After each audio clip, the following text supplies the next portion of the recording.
بسم اللہ الرحمن الرحیم نحمدہ ونصلی علی رسولہ الکریم اما بعد۔ سیرت النبی صلی اللہ علیہ وسلم کا 46واں درس حضور اکرم صلی اللہ علیہ وسلم کے سفر طائف میں امت کے لیے پیغام۔ نبوت کے 10ویں سال حضور اکرم صلی اللہ علیہ وسلم کے چچا ابو طالب اور آپ علیہ الصلاۃ والسلام کی رفیقہ حیات ام المؤمنین حضرت خدیجہ رضی اللہ تعالی عنہا کی وفات کے بعد کفار قریش کی طرف سے اذیتوں اور تکلیفوں میں بہت شدت آ گئی۔ ابو طالب اور حضرت خدیجہ رضی اللہ تعالی عنہا کے یکے بعد دیگر وفات کے بعد آپ علیہ الصلاۃ والسلام پر دکھ اور غم کے پہاڑ ٹوٹ پڑے۔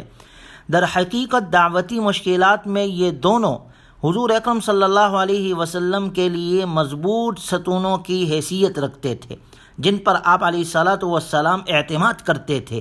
ابو طالب حضور اکرم صلی اللہ علیہ وسلم کا قوم کے مقابلے میں دفاع کرتے تھے، اور حضرت خدیجہ رضی اللہ تعالی عنہا گھر کے چار دیواری میں آپ علیہ الصلاۃ والسلام کی مشکلات اور دکھ کم کرنے کی کوشش کرتی تھی۔ ابو طالب اور آپ علیہ الصلاۃ والسلام کی زوجہ حضرت خدیجہ رضی اللہ تعالی عنہا کے انتقال سے اسباب کی دنیا میں آپ علیہ الصلاۃ والسلام کے دو بڑے سہارے ختم ہو چکے تھے۔ کفار مزید بدتمیزی پر اتر آئے۔ آپ علیہ الصلاۃ والسلام کی زندگی میں ایک ایسی مشکل ترین مرحلے کی ابتدا ہوئی جس میں آپ علیہ الصلاۃ والسلام نے بہت ساری مشکلات، گھٹن، مراحل، تکالیف اور آزمائشوں کا سامنا کیا، کیونکہ اب آپ میدان میں اکیلے تھے۔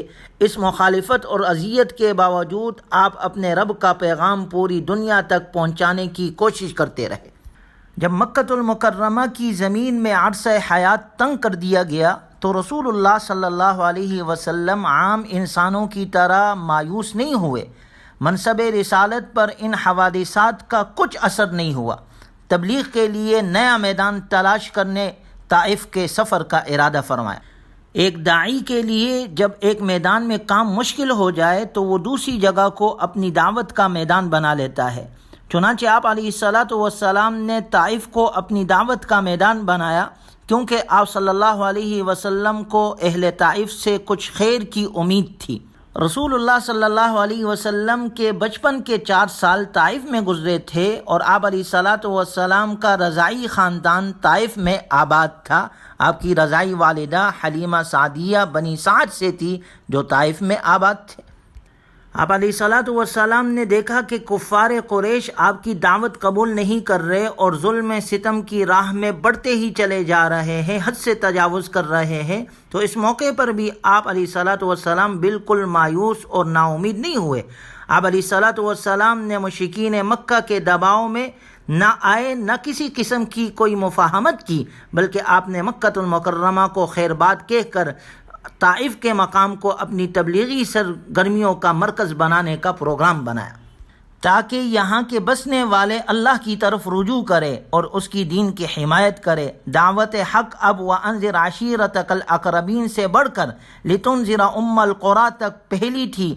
گویا اب حکم ربی ومن حولہا اطراف و جوانب میں وسعت دینے کا ہوا۔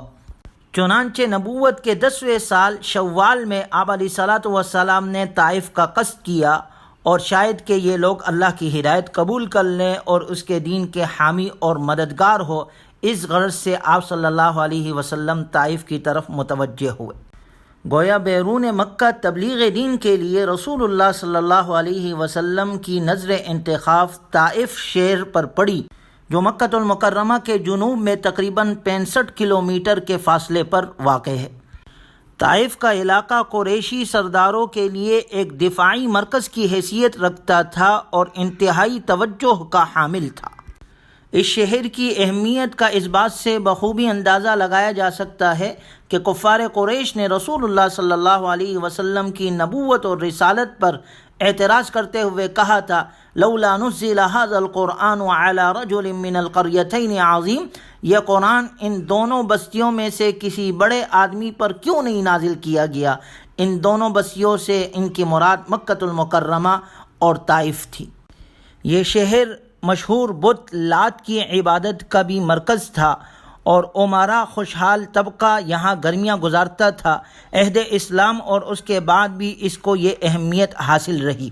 اہل طائف جائیداد اور زمینوں کے مالک تھے، ان کے پاس بڑے بڑے باغات تھے۔ اس دولت اور خوشحالی نے ان کے اندر غرور اور ناز پیدا کر دیا تھا، اور وہ اس آیت کا مصداق اور نمونہ تھے۔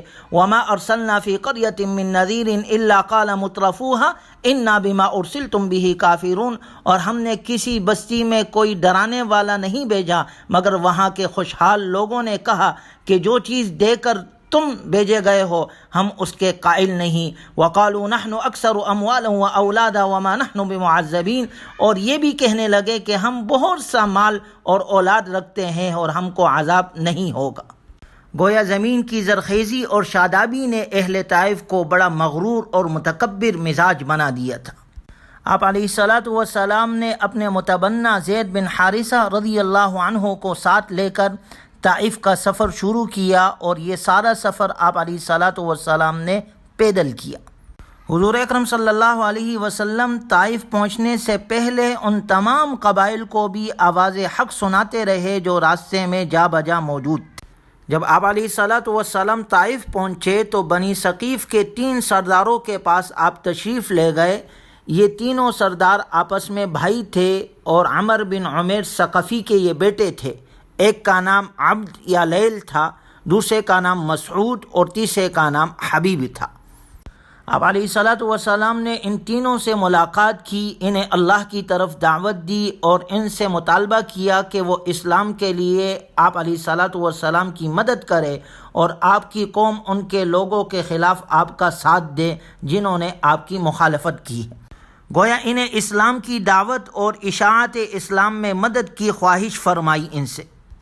ان تینوں کے جواب حد درجہ گستاخانہ اور تکلیف دہ ہی نہیں بلکہ بڑے مایوس کن بھی تھے۔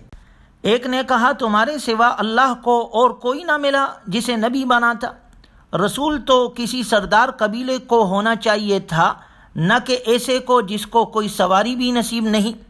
دوسرا بولا بیت اللہ کی اس سے بڑی اور کیا توہین ہوگی کہ تم جیسا شخص پیغمبر ہو۔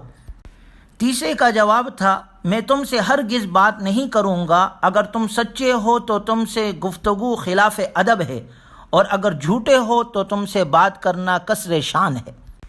ان مایوس کن جوابات کے بعد یقیناً حضور اکرم صلی اللہ علیہ وسلم کو یہاں کی پوری آبادی کے مزاج کا اندازہ ہو گیا ہوگا۔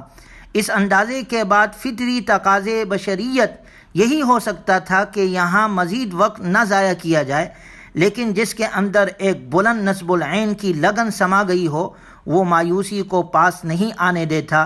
رسول اللہ صلی اللہ علیہ وسلم کو بلغ ما انزل الیک کے مطابق اپنا فریضہ تبلیغ بہرحال ادا کرنا تھا، خواہ کسی شکل میں اس کا نتیجہ نکلے۔ حضور اکرم صلی اللہ علیہ وسلم نے 3 دن، بعض روایت میں 10 دن اور بعض میں 1 مہینے تک آتا ہے کہ آپ نے طائف میں قیام فرمایا، اور جہاں جہاں تک ممکن تھا آپ دعوت حق دیتے رہے۔ گویا آج کے درس سے ہمیں پہلا سبق یہ ملتا ہے کہ جب مکۃ المکرمہ کی فضا سخت ہو گئی اور دعوت کا کام وہاں مشکل ہو گیا تو آپ علیہ الصلاۃ والسلام مایوس نہیں ہوئے، بلکہ دعوت کے لیے ایک اور میدان تلاش کر لیا۔ آپ طائف چلے گئے۔ ایک کامل داعی کی یہی حکمت عملی ہونی چاہیے کہ وہ اپنی دعوت کے لیے نئے مواقع اور میدان تلاش کرتا رہے۔ اسی طرح آپ صلی اللہ علیہ وسلم نے مکۃ المکرمہ سے طائف کی جانب سفر پیدل کیا۔ اس سے معلوم ہوتا ہے کہ آپ صلی اللہ علیہ وسلم اللہ کا پیغام پہنچانے اور انسانوں کی ہمدردی میں کتنے فکر مند اور مخلص تھے۔ آج امت میں وسائل کا عذر کرنے والے افراد کو اس سے عبرت حاصل کرنی چاہیے۔ اسی طرح اہل طائف کے سرداروں کی طرف سے کس طرح گستاخانہ جواب اور تکلیف دہ، اس کے باوجود بھی آپ مایوس نہیں ہوئے اور آپ نے دعوت کا سلسلہ جاری رکھا۔ اور اس کے بعد اہل طائف نے جو آپ کو تکلیفیں دی ہے، اگلے درس میں اس کا انشاءاللہ ذکر آئے گا، اس کے باوجود بھی وہ تکلیفیں آپ سہتے رہے، لیکن آپ نے ان کے لیے بد دعا نہیں کی، بلکہ آپ نے ان کے لیے دعا کی ہے اور فرمایا میں رحمت للعالمین بن کر آیا ہوں۔ اللہ تبارک و تعالی ہمیں بھی ایک سچے داعی کے جو صفات ہوتے ہیں وہ ہم میں پیدا فرمائے، دین کو سارے عالم میں پھیلائے، ذریعے کے طور پہ ہمیں ہمارے نسلوں کو استعمال فرمائے۔ وآخر دعوانا الحمد للہ رب العالمین۔